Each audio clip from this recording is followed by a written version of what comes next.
Issues थे इसके बारे में डिस्कस किया और हमें इंफ्रास्ट्रक्चर में specially with the national games के लिए हमने गवर्नमेंट ऑफ इंडिया का सपोर्ट मांगा है।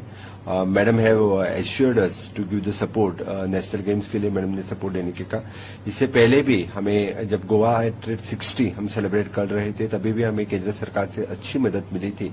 Even though for the capital expenditure different project के लिए हमेशा के लिए केंद्र सरकार से डबल इंजन की सरकार हमें in all the infrastructure tourism related, road and infrastructure related, health infrastructure related हमेशा के लिए सपोर्ट मिला है। तो इस बार भी सपोर्ट हमें केंद्र सरकार से मिलेगा। सेकेंड मीटिंग आज खास करके हमारे स्पोर्ट्स मिनिस्टर मित्र अनुराग जी ठाकुर इनसे की और जो नेशनल गेम्स के लिए जो 25 अक्टूबर टू 9 नवंबर जो गोवा में हम आयोजन करने जा रहे हैं, उनके स्पोर्ट्स मिनिस्टर की तरफ से, उनके जो डिपार्टमेंट की तरफ से उनका सपोर्ट हमने एश्योर किया और स्पोर्ट्स की प्रिपरेशंस के बारे में उनके साथ में डिस्कस किया। और खास करके जो इनॉग्रेशन के लिए honourable prime minister Narendra Modi ji को हमने इनवाइट किया है 25, अदरवाइज ऑन द 26 एज पर the date of honourable prime minister हमें उनका आयोजन, उनका इनॉग्रेशन का कार्यक्रम रहेगा और बाकी सभी सपोर्ट हमें स्पोर्ट्स मिनिस्टर से मिलेगा। और दूसरी बात उनसे जो इंटरनेशनल फिल्म फेस्टिवल जो 20 नवंबर को एवरी साल हम गोवा में जो आयोजन कर रहे हैं, इनकी स्टैंडिंग कमेटी की मीटिंग्स तो ट्यूसडे आयोजन की है, लेकिन उसका प्रिपरेटरी मीटिंग्स और इसके बारे में भी अनुराग ठाकुर जी के साथ पूरा डिस्कशन हुआ और अच्छी तरह से इस बार भी यानी ये इंटरनेशनल फिल्म फेस्टिवल का आयोजन बड़े धूमधाम से हम गोवा में करने जा रहे हैं। बाद में हमारी meeting civil aviation minister mister Jyotiraditya Scindia ji से हम चारों लोग मिले और खास करके हाउस में हमने प्रॉमिस किया था क्योंकि डिफरेंट इश्यूज हमारे जो नया एयरपोर्ट बना है मनोहर इंटरनेशनल एयरपोर्ट और दाबोलिम एयरपोर्ट, इससे रिलेटेड लोगों के मन में कंफ्यूजन था और हमने खुद हाउस में भी कमिट किया था क्योंकि हम खुद तीनों जाके यानी ज्योतिरादित्य सिंधिया से मिलेंगे और हमने उनके साथ डिस्कस करने के बाद ये तय हो चुका कि दाबोलिम पे हम इतना सारा इंफ्रास्ट्रक्चर अभी अपग्रेड कर रहे हैं और इसके बाद में उन्होंने एश्योर किया क्योंकि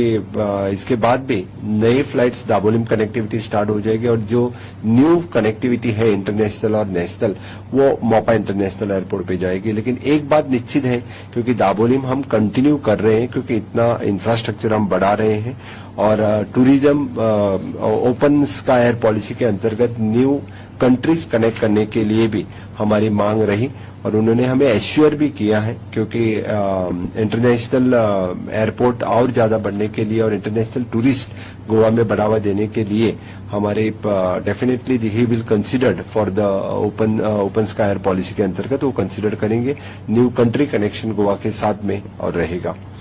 नेक्स्ट हमारी मीटिंग डिफेंस मिनिस्टर माननीय राजनाथ सिंह जी के साथ रही और हमेशा के लिए दाबोलिम एयरपोर्ट जो नेवी एयरपोर्ट है और हमेशा के लिए लोगों के मन में एक साशंकता रहती है क्योंकि अभी नया एयरपोर्ट स्टार्ट हुआ तो दाबोलिम पूरा नेवी के, तो उन्होंने हमें 100% एश्योर कर दिया क्योंकि ये सिविलियन के लिए या हमेशा के लिए एविएशन के लिए एयरपोर्ट खुला रहेगा। इससे भी आगे जो इंफ्रास्ट्रक्चर बढ़ा रहे हैं और इतने सारे हम इन्वेस्टमेंट वहां पे कर रहे हैं तो डेफिनेटली ये एयरपोर्ट भी सिविलियन के लिए रहेगा। और दूसरी बात वहां पे बफर जोन की थी जो कंटिन्यूसली हमारी दाबोलिम के being MLA the Mauvin Godinho is at present the minister is continuously following this matter. जो 200 बफर जोन है वो 50 करने के लिए हमारी मांग रही। खास करके डिफेंस मिनिस्टर ने कहा है कि we are organising one more meetings with the defence incharge from the Goa और हमारे मिनिस्टर हम खुद 15 दिन के अंदर फिर से एक बार मीटिंग कर रहे हैं और ये इश्यूज भी रिजॉल्व कर रहे हैं सो डेट वहां पे जो कंस्ट्रक्शन लाइसेंस इशू करने रहते हैं with in the buffer zone के कमेटी के अंतर्गत वो लाइसेंस देने के लिए भी यानी हमें कम से कम वहां पे लोग जो घर कंस्ट्रक्ट कर रहे हैं उनके लिए इजीली लाइसेंस मिल सकेंगे। हमेशा के लिए भारत सरकार से हमें सपोर्ट हर एक मिनिस्टर से हमेशा के लिए मिलता है, लेकिन आज की मीटिंग्स बहुत ही फ्रूटफुल मीटिंग रही। यानी चारों मिनिस्टर से जितना सारा सपोर्ट एश्योरेंसेस हमें चाहिए थे वो हमें इन फ्यूचर भी इसी तरह से कंटिन्यू रहेंगे। सो मैं शुक्रगुजार हूँ honourable prime minister Narendra Modi ji का इस आजादी के अमृत काल में हमेशा के लिए जो गोवा के इंफ्रास्ट्रक्चर बढ़ावा करने के लिए जो हमें सपोर्ट मिला है, इससे आगे भी इसी तरह से सपोर्ट हमें मिलती जाएगा। सर एक सवाल है, गोवा जिस तरह से टूरिस्ट डेस्टिनेशन है और इंफ्रास्ट्रक्चर पर बहुत जोर है स्टेट गवर्नमेंट का और पिछले दिनों कई G20 वर्किंग ग्रुप्स की वहां पर मीटिंग भी हुई उससे जो गोवा का डेवलपमेंट है या जो एक जुड़ने का जो है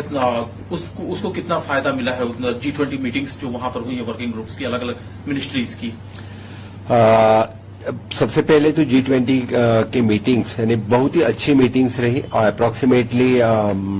9 मीटिंग्स हम वहां ऑर्गेनाइज करके, खास करके जो टूरिज्म मिनिस्ट्रियल मीटिंग और द पावर मिनिस्ट्रियल मीटिंग हम गोवा में जो आयोजन किया उसका बहुत ही अच्छा आयोजन रहा। जो even though the foreign delegates and our ministers, power ministers and the tourism minister have also appreciated the meeting. अच्छा आयोजन रहा और इस आयोजन के दो फायदा गोवा को हो चुके हैं। जो इंफ्रास्ट्रक्चर बढ़ाने के लिए भी हमने अच्छी तरह से आयोजन में काम किया था और the being a touristic state, the G20 की जो 20 कंट्रीज थे वहां तक हम गोवा स्टेट यानी as the tourism capital of India हम उन सभी तक पहुंच सके। एक्चुअली द गोवा का जो एक्चुअल टूरिज्म बोल के उस स्टेट में जो पहुंचना चाहिए था वो हम वहां पे हाईलाइट कर सके। इसी G20 के मीटिंग का हमें ज्यादातर फायदा हुआ है।